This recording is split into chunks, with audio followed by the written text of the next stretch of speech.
Salut Betty! Coucou Kitri!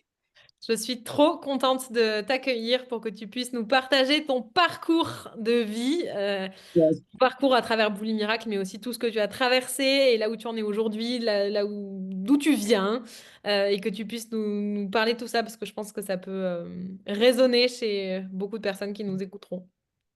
Ouais, merci. Je suis très contente de pouvoir faire ce témoignage parce qu'il est vrai que moi j'aurais adoré pouvoir à l'époque avoir des témoignages et je me sentais vraiment perdue, folle, malade. Je comprenais pas ce qui m'arrivait et c'est vrai que grâce à Boulimie Miracle, on va pas se le cacher, j'ai compris beaucoup, beaucoup, beaucoup de choses. Donc par où je vais commencer par le commencement. J'avais ces symptômes depuis boulimie, donc vomitive. Je me faisais vomir au moins 5-6 fois par jour en ayant un travail acharné à 8 h, 19 h. Et je me disais, mais pourquoi j'ai ça? Pourquoi je suis toujours dans des situations compliquées? Pourtant ma vie semble bien sur le papier. T'as un superbe job, tu vis à l'étranger, t'as une belle famille, tout va bien, t'es quelqu'un de solaire, tout le monde le dit. Qu'est-ce qui cloche? Pourquoi? Mais pourquoi? C'est vrai que je me souviens Pourquoi? que tu me disais, mais je vis en Espagne, il y a du soleil. Bah oui, après, c'est marrant, je vais te dire un truc. Justement, moi, j'étais persuadée que c'était trop cool, tu vois. Je vivais en Espagne, c'est trop bien. Ma vie, elle ne peut pas être pourrie. Je dois être que contente, quoi. Mais je me faisais ouais, énormément vomir. Je ne comprenais pas pourquoi. Tu vois, parfois, j'avais des petits moments je me disais, allez, Betty, cette semaine, c'est bon, t'es au taquet, t'essayes de manger sain, tu fais ton sport. Puis 3 jours après, hop, hop, hop, la crise revenait. Moi, je pensais que c'était de par moi-même, que je pouvais arrêter mais pas du tout, pas du tout. Et du coup, là, je me suis dit, bon, j'ai vu plusieurs thérapeutes, ça n'a pas fonctionné. Mais en fait, il faut passer le pas. Il faut se dire, OK, tu as un problème, il y a quelque chose qui ne va pas. Il faut que tu investisses du temps pour toi. C'est pas facile. C'est pas facile. Et là, je suis tombée sur toi. C'est vrai, je suis tombée sur toi sur Instagram. Merci l'algorithme. Voilà, je suis tombée sur toi. Et je m'en souviendrai toujours de cet appel téléphonique. Et c'est vrai que pour beaucoup de personnes, je sais que le prix peut bloquer. Mais en fin de compte, si tu fais tous les calculs de ma cocotte, combien de fois t'as vomi, combien de McDo t'as commandé, combien de nourriture, combien de dents t'as perdu, en fait, j'ai eu le déclic et je me suis dit, c'est toi avant tout, le monde après, quoi. Faut vraiment que il y a quelque chose à faire et c'était ma carte, mon dernier espoir, quoi. C'est vrai, parce que là, c'est vrai que ça remonte du coup à 2 ans. Enfin, ça faisait depuis 6 ans, à peu près 7 ans que je me faisais vomir. Ça fait 2 ans maintenant que je ne vomis plus. Je continue de parler. Ouais, ouais, raconte ton parcours parce que tu fais Ok. partie de celles qui se sont séparées très rapidement Ouais, des TCA sur leur parcours alors que tu avais quand même de gros symptômes. ouais, Mais bon, l'aventure a démarré à ce moment-là. ouais, exactement, exactement. Ouais, j'avais des énormes symptômes, c'est-à-dire j'étais capable de chercher dans la poubelle, de manger un bout de pain congelé tellement, enfin, c'était tout et n'importe quoi. Enfin, vraiment, c'était voilà, voilà, voilà, mais parce que je n'étais pas consciente c'est pas forcément la boulimie était là justement pour m'envoyer un message, ma cocotte, réveille-toi et très vite en fin de compte avec toi. Je me rappelle toujours, tu m'as dit mais va te chercher un McDo et tu le gardes dans ton corps. Du coup, je l'ai fait et ça a été dur effectivement au début. Pendant un mois, je crois, j'ai continué encore les vomissements, même pas, et très vite j'ai arrêté. Donc j'étais hyper contente, hyper satisfaite. Sauf que, bah oui, ok, Le, les le pansement, vomissements s'arrêtent. le Et qu'est-ce pansement était parti. exactement, on a retiré le pansement, hein, mais la plaie, elle est encore là. Et là, en fait, je tombe des nues et je me souviens, c'était hyper fragile quand tous les mercredis, les thérapies de groupe, je me sentais, je pleurais, j'étais à fleur de peau, je comprenais pas en fait. Je me suis dit, mais attends, j'arrête les vomissements et je suis toujours aussi mal. Mais c'est quoi le truc? Je ne comprenais pas. C'était C'était même pire, tu étais plus à fleur de peau parce qu'il n'y avait plus le pansement. ouais, oui. En plus de ça, je me suis dit, Merci plus de de me poids. partager ça. Surtout, sachez que votre vie ne sera pas plus douce quand il n'y aura plus de crise. Au contraire, c'est là où commence le chemin. Le jour où les crises disparaissent, on peut enfin se confronter à ce qu'elles venaient masquer. Et c'est là où ça démarre. exactement. Et du coup, il y a un exercice que tout le temps tu recommandes et qui est génial et que je n'avais pas fait parce que je ne savais pas. C'est OK, d'accord. Imaginons que tu vomis plus. Qu'est-ce que tu ferais? Qu'est-ce que tu ferais de ta vie? Parce que moi, pour moi, ma vie, c'était de la merde. Elle était nulle.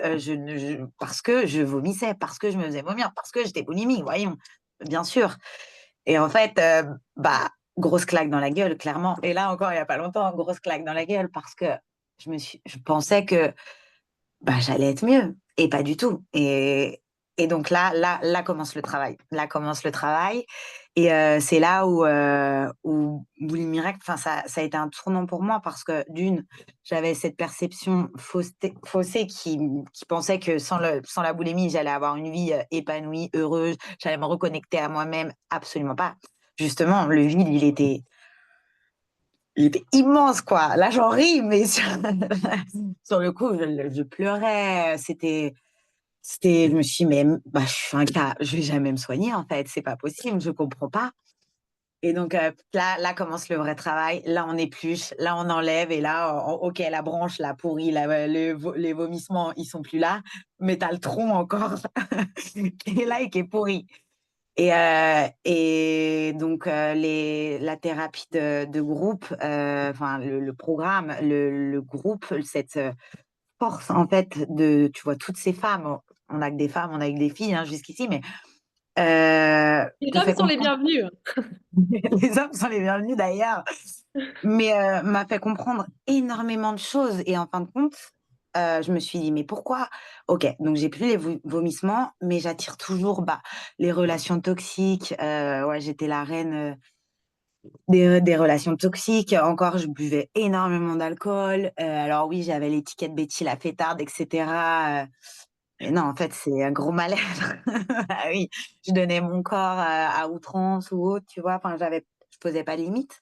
Et en fin de compte, Boulimie Miracle, surtout, je m'en rappelle, un truc qui m'avait choqué, c'était si mon discours interne, il est hyper négatif, il est malsain, en fait. Si je ne me respecte pas moi-même, je vais forcément attirer de la merde, clairement, tu vois. C'est donc j'ai appris bah, à me foutre la paix, mais ça a été long, ça a été un long chemin. C'est le chemin Euh, d'une vie. et en fait, voilà, c'est ça. C'est dans mon cas, donc je suis partie pendant 7 ans en Espagne. J'ai commencé les vomissements, etc. Et j'étais persuadée, voilà, je travaillais pour une multinationale, tout allait bien. J'étais persuadée que voilà, j'avais peur du regard des gens en fait, et je m'adaptais à tout le monde. Je m'adaptais à tout le monde, que ce soit à ma famille, à mes amis, au boulot. J'avais une facette. Alors ouais, j'avais tout le temps le smile, etc. Mais intérieurement, c'était l'enfer. Et parce que j'avais peur du regard des gens et de la critique. Et Bully Miracle, ça t'apprend que en fait, tous les jugements, alors c'est compliqué et ça a été dur à le mettre en place, mais toutes les personnes qui te jugent, ou même moi, hein, quand je juge les gens, c'est juste le reflet d'eux-mêmes ou de moi-même. Et ça m'a fait un gros choc. Je m'en rappelle quand on travaille les sessions de rééquilibrage, où souvent tu demandes, OK, dans quelle situation toi aussi tu as procrastiné, je sais pas, tu vois. Et en fait, tu te mets à penser, tu te dis, mais ouais, je le fais aussi. Peut-être pas dans le même registre, mais tu le fais. Et là, ça a été un choc pour moi. Mais du coup, j'ai appris, parce que c'est un long chemin, je suis encore en apprentissage, mais à me dire, OK, on s'en fout en fait, tout le monde va te critiquer, tout le monde te critiquera. Tout le monde te critiquera, tout le monde, que ce soit ta propre famille, tes propres amis, tout le monde va émettre un jugement et c'est OK. Toi d'abord, le monde après. Mais ça prend du temps. Ça prend du temps à comprendre ça. Et là, du coup, récemment, donc je me rappelle quand j'ai commencé la thérapie avec toi, pour moi, un des gros problèmes et mon souci de la boulimie, donc encore une fois, j'avais une image tronquée, hein. Je pensais que c'était mon boulot. Et Paris, hein, je suis de Paris et Paris, pour moi, c'était l'enfer. C'était pas possible, c'était la croix, il fait pas beau là-bas, quoi. J'étais pas du tout neutre, quoi, tu vois. Et l'Espagne, je l'idolâtrais, et la France, justement, j'avais tendance à être dans les extrêmes et pas mettre sur la même balance. Donc, j'ai arrêté mon boulot. J'ai eu le courage et je vais bien et c'est génial et je suis la plus contente du monde. Mais c'est vrai que quand j'ai commencé la thérapie avec toi, j'avais hyper peur, pour moi, mon gros problème, c'était le travail et on a travaillé cette charge et en fait, je me rends compte que j'ai beaucoup de peur et on a beaucoup de peur et mes peurs m'empêchent d'avancer. Mais surtout parce que là, regarde, donc j'ai arrêté mon boulot, je suis revenue, donc très bien, je suis contente et en fait, je me suis dit: «Ah ouais, autre claque, j'ai arrêté le boulot, mais tu pas forcément la plus heureuse du monde». Du coup, bah oui, parce que encore une fois, OK, qu'est-ce que veut Betty maintenant? Qu'est-ce que tu veux faire? Vis pour toi et là, pour le coup, c'est compliqué parce que j'ai tous les choix du monde, mais voilà, mais j'apprends à faire tomber les masques, je reconnais mes personnages, je jouais souvent la victime. J'ai déjà eu, des jambes cassées alors que pas du tout, tu vois? Pour attirer l'attention.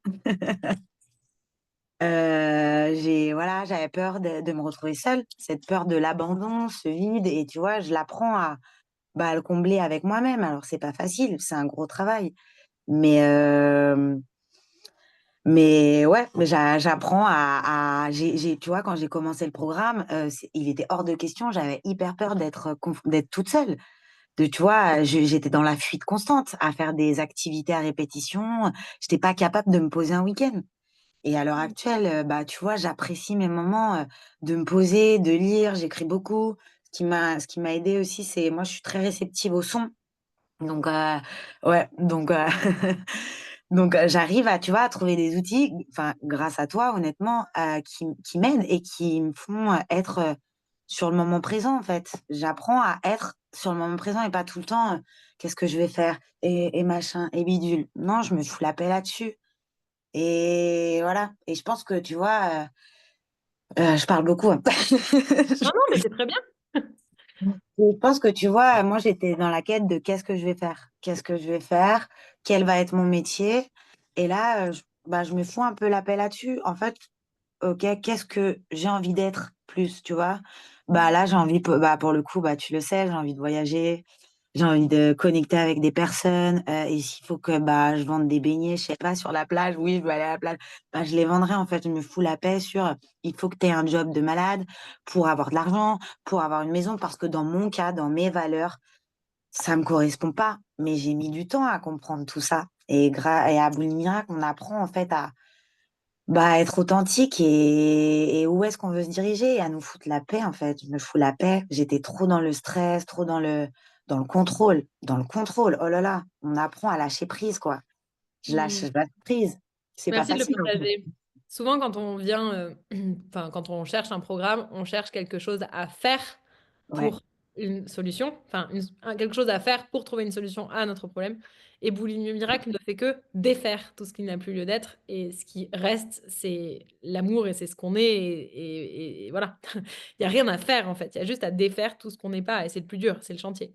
Mais c'est ça et en fait, avec Bouliméré, je me suis vraiment rendu compte, toutes les croyances, mais les croyances que j'avais! Oh, mon Dieu! Et du coup, bah, on apprend à défaire tout ça justement pour, tu t'enlèves les branches mortes, tu vois? Pour pouvoir repartir, vraiment bien. Mais j'avais énormément de limitations, énormément de croyances qui me limitaient et j'avais un discours interne, hyper négatif, mais hyper négatif. Donc et c'est plus le cas et je reprends confiance en moi. Alors oui, effectivement, je pense que ma relation avec le physique, il sera toujours, il est important, mais je le fais plus. Tu vois, je mange équilibré, je mange mais de ce que mon corps a besoin et je me fous la paix. Si j'ai envie de bouffer un carré de chocolat, bah, je me bouffe un carré de chocolat, je m'écoute, en fait. Mais après, c'est vrai que j'ai une bonne routine et cetera, mais ça, c'est parce que, voilà, j'aime bien faire du sport, mais je le fais plus à outrance, à faire des kilomètres, alors que j'avais bu la veille, j'avais fait une soirée, tu vois? Et après, je me fais une fissure au col du fémur à 26 ans. Voilà. Tu peux nous partager, parce que je trouve que tu as un parcours qui est assez représentatif. Comment ça s'est passé pour toi, du coup? Bah, il y a eu l'arrêt des crises où tu vomissais énormément, tu as pris du poids. Ouais. Ah ouais. Alors, Euh, ouais, Bien que tu partages ça parce que je sais que c'est une ouais, peur qu'ont beaucoup. ouais. Euh, Je le partage, ouais. Alors effectivement, quand j'ai arrêté les crises, Assez rapidement, donc parce que moi, je diabolisais des aliments comme par exemple le pain. Tout bête, hein, mais je m'interdisais le pain. Alors, voilà, je m'en bouffais des baguettes et des baguettes, pain, beurre, enfin bref. Donc, j'ai arrêté et effectivement, j'ai pris du poids. Parce qu'en plus, j'avais arrêté de fumer, enfin, j'avais vraiment tout arrêté, mais donc j'ai commencé à prendre du poids. Sur le moment, tu te dis, et si je me refaisais vomir pour reperdre ces kilos? Bah oui, encore une fois, on pense que parce que tu te faisais vomir, tu reprenais du poids, enfin, tu perdais du poids, etc. Donc, ça a été compliqué pour moi pendant un temps, effectivement, d'avoir pris du poids, mais il faut savoir que ça se stabilise. En fait, ton corps, il est encore en alerte. Il comprend pas trop. Ok, tu lui donnes de la nourriture, mais lui, il a tellement été habitué à pas en avoir, bah, qu'il stocke. Enfin, je pense, tu vois, il garde. Il dit, attends, ça, je vais garder parce que ça fait 6 ans, ma cocotte, que tu me donnes rien, en fait. Donc, c'est juste un mécanisme qui est normal. Et au bout de, je sais pas, quelques mois, peut-être 6 mois, c'est vrai que ça peut paraître long, mais je vous jure que enfin, le jeu en vaut la chandelle de dire, OK, pendant 6 mois, peut-être que tu te sens un peu moins bien dans ton corps, etc. Mais c'est pas grave parce que ça vaut le coup. Mais c'est vrai que c'est un processus. Et là, à l'heure actuelle, mon corps ne bouge pas, quoi. Enfin, et là, tu vois, c'était les fêtes. C'est tellement agréable de passer. Moi, le Noël, c'était l'enfer pour moi parce que la période des fêtes, c'était, oh purée, bah, on mange beaucoup plus que ce que notre corps a besoin, donc et des choses, que tu t'interdis plus ou moins. Donc du coup, pour moi, Noël, c'était, oh waouh! Je me faisais vomir, hein, tout le temps, hein, je préparais ma crise enfin, je le savais, hein, mais et là, tu vois, je me fous la paix, je peux manger tout ce que je veux, et mon corps ne bouge pas. Je suis pareil. Après, oui, je fais du sport, etc., mais parce que ça fait partie de mon quotidien et c'est ce que j'aime. Et puis, du tout à outrance comme avant, je m'écoute. Oui, Et oui, voilà. à outrance maintient l'état d'alerte dans lequel se trouve le système nerveux. Donc, merci de Exact. partager tout ça. Donc, ça se régule. La Ça preuve se en est. régule. Ça se régule. Et il faut avoir confiance. Alors, ouais, c'est vrai que c'est un peu long. Et c'est vrai que quand on a des problèmes, enfin, faut pas croire. Tu vois, il y a un truc qui m'a marqué que tu m'avais demandé. Tu m'avais fait cet exercice de, OK, quel était le moment où tu étais la plus maigre? OK, donc tu visualises et tu m'avais posé la question, est-ce que tu te sentais bien à ce moment-là? Comment tu te sentais? Mais j'étais la plus malheureuse. J'étais la plus malheureuse. Et ça, c'est autre image tronquée de penser que je pensais qu'en étant maigre, j'allais pouvoir attirer les mecs, enfin, en étant maigre, dans ma tête, ce que je me faisais de la maigreur, parce que, enfin, je pensais que, tu vois, j'allais être beaucoup mieux, que tout allait être mieux parce que j'étais maigre, que j'allais être acceptée, parce que j'étais plus fine ou plus parce que, ouais, voilà. C'est pas du tout. Merci Betty. Est-ce que tu aurais quelque chose à dire? Notamment, je sais que certains sont très en résistance sur le fait qu'il y ait du collectif dans le programme. Souvent, on a l'impression que sa petite personne est tellement unique qu'elle mérite que de l'individuel.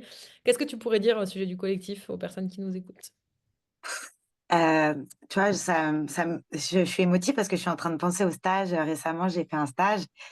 Que dire? Je pense que ce programme, quand je suis rentrée dedans, clairement, ça n'aurait pas été pareil sans cet effet groupe, justement, où on part de l'amour avec un grand A. Et tu vois, c'est des personnes qu'on ne connaît pas sur le papier, et pourtant on se sent tellement identifié et c'est tellement sain et tellement bienveillant que, tu vois, moi, moi qui suis tout le temps en manque d'amour, mon amour propre, mais j'ai- c'est une sensation de tellement bien-être, de repartir à zéro, de renaître avec des inconnus pourtant, mais qui te semblent tellement proches, comme si tu les connaissais depuis toujours, et on est tous dans le même bateau. Et c'est une aventure, enfin, sans ce groupe, sans l'effet de groupe, je pense que j'aurais pas compris certaines choses que j'ai compris à l'heure actuelle. Ce serait complètement différent. Et c'est plus drôle, c'est marrant parce que on voit souvent avec les personnes, quand on est en rééquilibrage, moi je vois directement là où la personne se trompe, entre guillemets, ou elle a son image trompée, ou elle est polarisée. Mais quand c'est toi-même, c'est plus compliqué. Et c'est là que c'est intéressant parce que les autres t'aident, en fait, à voir ce que toi, tu ne vois pas. Et ça, c'est juste, c'est magnifique. Et tu peux être complètement toi-même. Il y a pas de jeu de rôle. Ou alors, si toi, tu demandes, etc. Parce que c'est intéressant aussi, Alors, on d'être les dans, caricature. dans les caricatures. C'est génial, en fait. Tu te rends compte. Parce que tu te regardes quand tu vois souvent il y a ce jeu de rôle, les caricatures, tu dis, mais c'est pas possible, je suis pas comme ça. Et si, en fait. Et je pense que, voilà, l'effet de groupe, enfin, le groupe, c'est essentiel pour, euh, pour la guérison, pour ton bien-être, pour évoluer, pour apprendre. C'est essentiel pour moi et c'est ce qu'offre Boulot Miracle. Franchement, voilà, on est même encore à l'heure actuelle avec bah, des nanas du groupe, bah, on s'écrit souvent, on se voit et on a créé vraiment un sentiment d'appartenance, de maison, et c'est beau. Mm. Top, merci Betty. Merci à toi. Est-ce qu'il y a un truc que tu voudrais dire à la toi d'il y a 2 ans qui allait se lancer dans cette aventure? Bravo. Bravo, bravo. Fière de toi. Tu vois, là, parce que, ouais, c'est beau le parcours de je me fous la paix, je me fous la paix. Et bravo et merci, merci d'avoir fait ce programme. Merci d'avoir surmonté tes peurs.